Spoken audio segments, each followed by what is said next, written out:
अस्सलाम वालेकुम वरहमतुल्लाहि वबरकातुहू बिस्मिल्लाहिर्रहमानिर्रहीम। आज बनाओ अस चिकन बिरयानी सो ते रेस्टोरेंट स्टाइल। अगर तुम सन वीडियोस पसंद आसनो यवान यम ज़्यादा वीडियोस वुचने खतर करिजो सन चैनल सब्सक्राइब पे करिजो सन वीडियोस लाइक ते अम खतर छ अस थमित यह छु कॉकर यह मे तलित थोमुत बे अत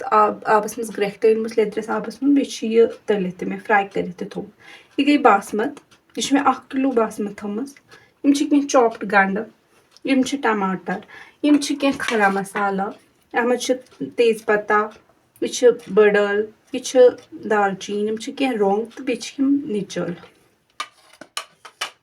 बे छ मे ज़्यूर थोमुत बे छ थमित कह सब्ज मर्चांगन यह छ मर्चांगन यह छ मे बिरयानी मसाला थोमुत यह छ बादाम यह छ जिंजर गार्लिक पेस्ट यानी कि रोहन तो अदरकुक पेस्ट यह छ दानवल यह छ लेदर यह छ नून बे छ यह जामतुर वन बनाओ अमे बिरयानी वलु वुचो अस यथ पे बनाओ यह बिरयानी आज वन क्या पे लोग अकिस तेलस मज तेल लोग अकिस पैनस मज तो त्र अत मज गंड यम तलो ताकि बनाओ यह बरिस्ता बरिस्ता यानी तलित गंड तम पे त्रावन बिरयानी यह दिमो थोड़ा सा तलने यूत कल यह ब्राउन गन ब्राउन गन तो पे वालन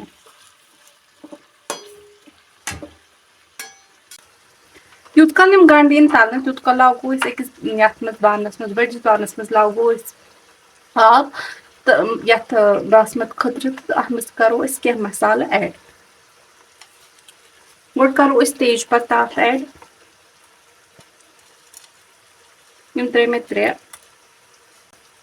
बे त्रो यम रोंग 2-3 सब्ज त्रा बह 2 क्या सब्जी ये बनाओ अत खतर तथ त्रावन बे त्रो दालचीन 2 बे त्र बड़ल 1 बे त्र कह नून थोड़ा नून टेस्ट हिसाब हुत मज तो नून ऐड कर मगर ये थोड़ा ज्यादा पहन गन यह ज़्यूर यह त्र 1.5 टीस्पून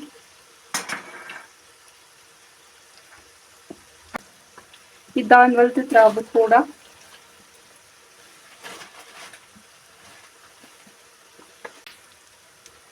बे त्रो थोड़ा सा तेल ताकि इस बासमत यथ मज पे त्रो सह चिपकी पान वन कहें मिलाओ सारी मसाले तो थो ढकन पे दिमो ग्रेख यन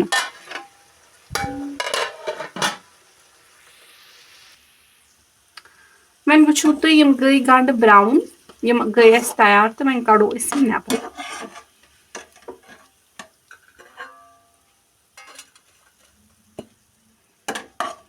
वन गंड तल यह प्रोसेस ब्रो पकन खतर करो वन लागो प्रेशर कुकर गैस पे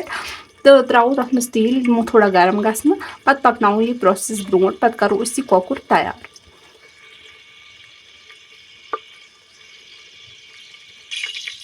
यह तेल होतो वन गर्म गसन वन त्रो तम मसाला अत मन यह तेज पत्ता यह त्र थोड़ा अत त्रो यह बड़ल यह त्र सब्ज निचल त्र 2-3 रोंग 2 बे त्र ज़्यूर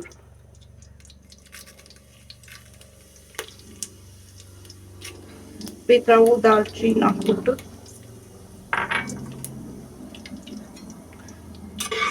करो फ्राई मसाल सोरी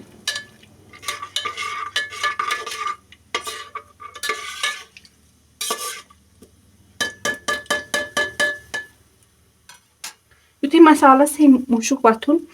अत नेर मुशुक फ्रेग्रेंस नेर अमिच अस त्रो अत मज गंड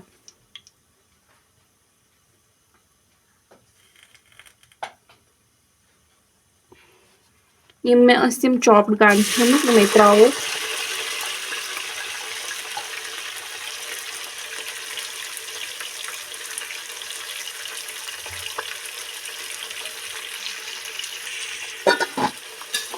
यम तलो यूत कल यूत कल पूर तैयार कर पूर गन ब्राउन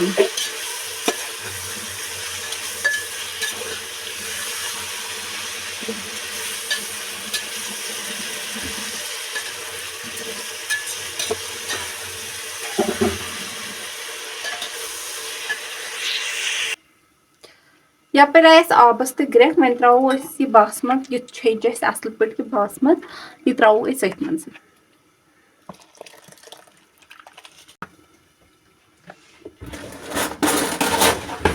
यथ करो थोड़ा खलन ताकि यह लाग न कहें तल वो थो ढकन पे तमो यह थोड़ा सॉफ्ट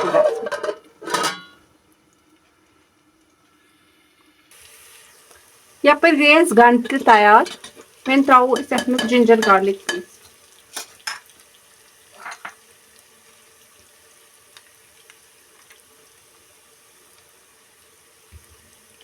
त्रो 1.5 टीस्पून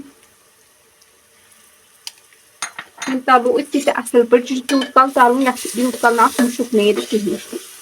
अमे मुशुक चल ना कहें तूत कल तलन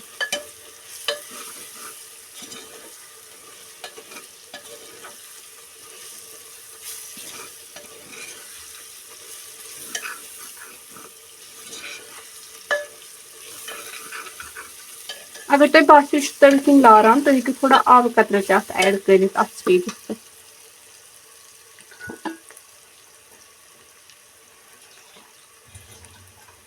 बिल्कुल कतर करना ताकि लार कहें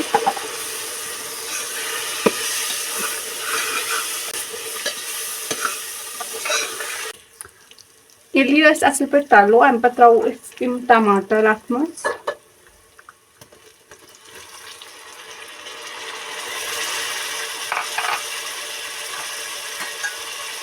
यम तलो असल पे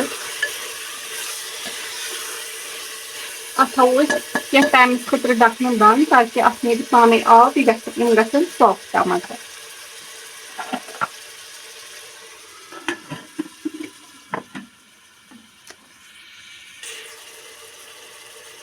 अम पे करो सब्ज मरचांगन तथ मज ऐड मे हेकु तुम वुचित आब द्राव यमो टमाटरो सत दिमो बे थोड़ा तलिन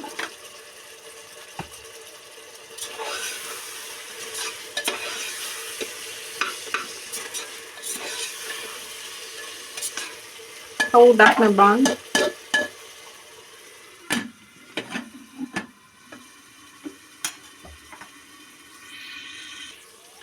ये आब हे नेरुन त्रो पे अम पे मसाल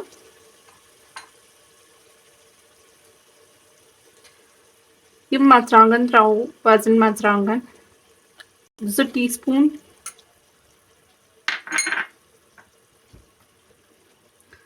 लेदर त्रो 1.5 टीस्पून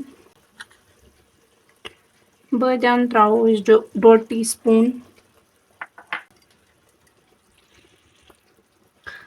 दानवल पाउडर यह गर अत पाउडर बनमुत यह त्रो 1 टीस्पून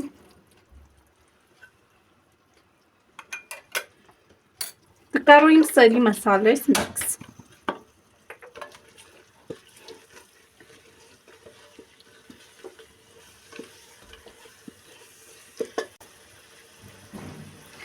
वो त्रो बिरयानी मसाला बिरयानी मसाला थोमुत यह त्रो थोड़ा सा त्रो चिकन मसाला थोड़ा सा त्रो ताकि अम ग थोड़ा टेस्ट करो वन मिक्स सोरे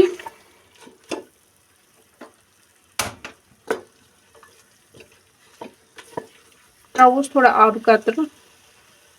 मिक्स कर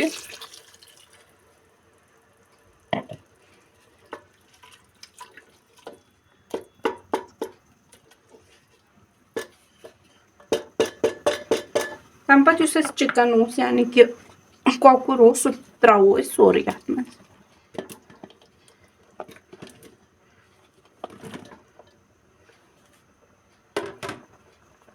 तो करो मिक्स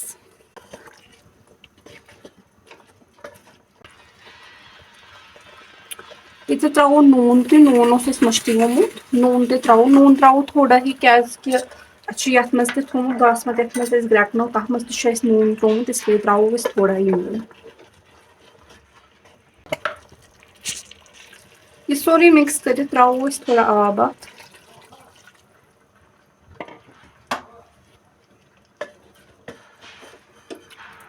Zamdod te karo ये ऐड युस अस थोमुत उस zamdod ये करो अस इत मज ऐड मगर अम सत अत सत रोजन सत खलन दिन ताकि zamdod युस त्रो अस फट न कह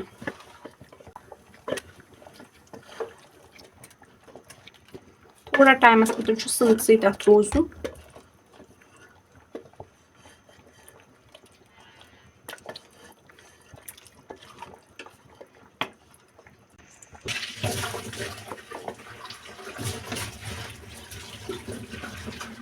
इथे कटी खलन खलन करें वन मकलो अत खलन कर पूरा वन थो ढकन अत पे ताकि रफ अत अंदर कॉकरस अंदर यपर गई बासमती तैयार गई नरम तुम वो सॉफ्ट गई पाने फुटान वन करो सोरी आब यह कड़ो नबर यह करो ड्रेन सारी आब कड़ो नबर यह कोड़ आब वो ये कोड़ सोरी आब नबर वन थो तान यह साइडस कुन यह कॉकुर यह ग तैयार पे करो यह सोरी ऐड इकट्ठे रस गो या कम रिड्यूस गो रस गो वन तैयार पूर पे वन वालो बोन तथ मे 80% कुक कर क्या ग बिरयानी मज बे 10-20% कुक इसलिए 80% ये मज कर कुक तो वन वालो बोन वन करो अत लेयरिंग वन करो लेयरिंग ये बिरयानी हज अस गई दशवे चीज तैयार वन करो लेयरिंग सारे गो त्रो थोड़ा सा ये नुन आब ताकि यह बत बासमतस त्रो सो दज न कहें करो वन लेयरिंग सो दज न कहें थोड़ा सा त्रुन ताकि यह लार कहें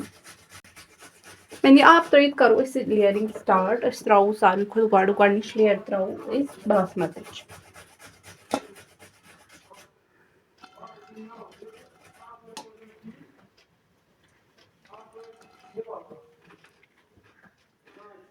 पूर फहलवित त्रुन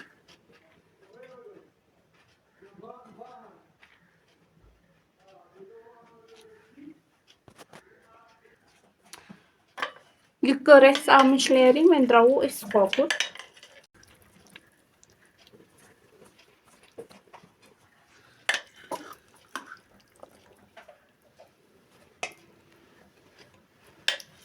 यह सरसी फहलाउन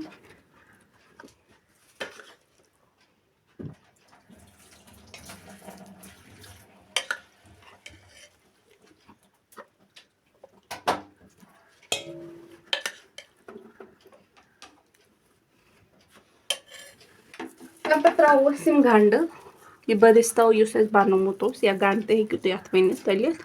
सु त्रो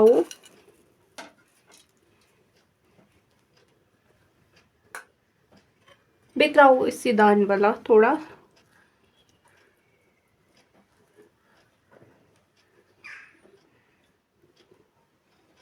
हर एक लेयर मज इथे कटी कर बे त्रो थोड़ा थोड़ा यह बिरयानी मसाला इथे कटी करो ब्या लेयर बासमती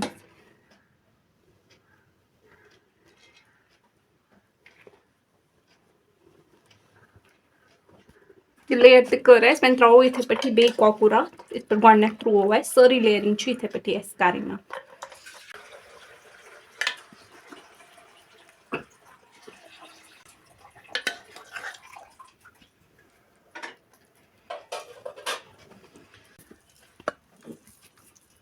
बे त्रो इथे कटी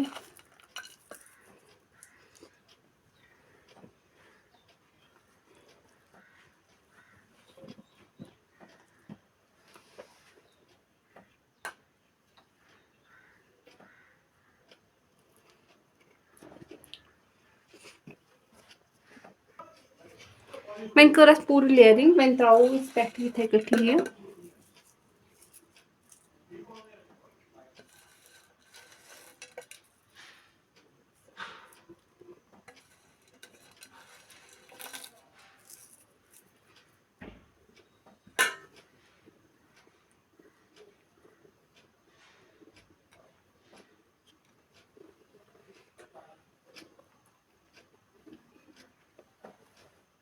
यपर छु मे मवल आब ते थोमुत ये ते त्रावो अस ताकि अत गछ अमि से थोड़ा कलर अमि से छु रोजान अड फल छु रोजान सफेद अड फल छु रोजान अमि से रेड गछान इसलिए त्राव बे ये।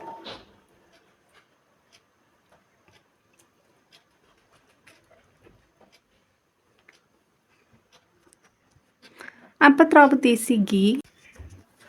वुचु तो ये गो तैयार अत थवो अस अमुक ढकन पेठ तो थवो अस यत गैसस पेठ थो अस गैसस पेठ ये थवो गोड अस हाई फ्लेम पे 10-15 मिनटन खुद थवो ये हाई फ्लेम पे तो पत करो अस स्लो फ्लेम वन वोल मे ये गैस पे बोन यह मे थोमुत 15 मिनटन लो फ्लेम पे वन वो वन किस गई ये तैयार है बिल्कुल गरम यह इथे कटी करो वन यह सर्व अत करो थोड़ा तल पे तो करो अस सर्व।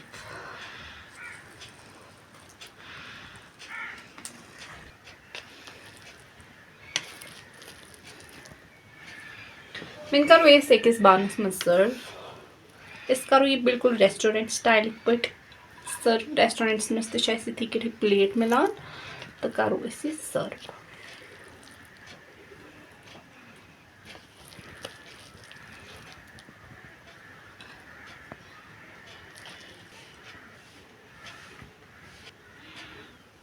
वो वन यह कर सर्व ये मज तुम यह असल गई बे करो अस रायता खेमो अस रायता ते त्रो तुम हेकु वुचित कि रेस्टोरेंटन मज इथे कटी मिलान तो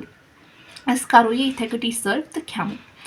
तुम ते हेकु इथे पे पन्न गरन मज बनवित तो खेत पन्निस अयालस सत। अगर तुम सन रेसिपीज आसनो पसंद या तुम ज्यादा रेसिपीज चाहे वुचिन सन तो तम खतर हेकु तुम सन चैनल सब्सक्राइब कर बे हेकु सारी वीडियोस लाइक तो कर बे जो सत शेयर तो करान बे हेकु तुम कमेंट सेक्शनस मज पन्न राय ते दित। शुक्रिया।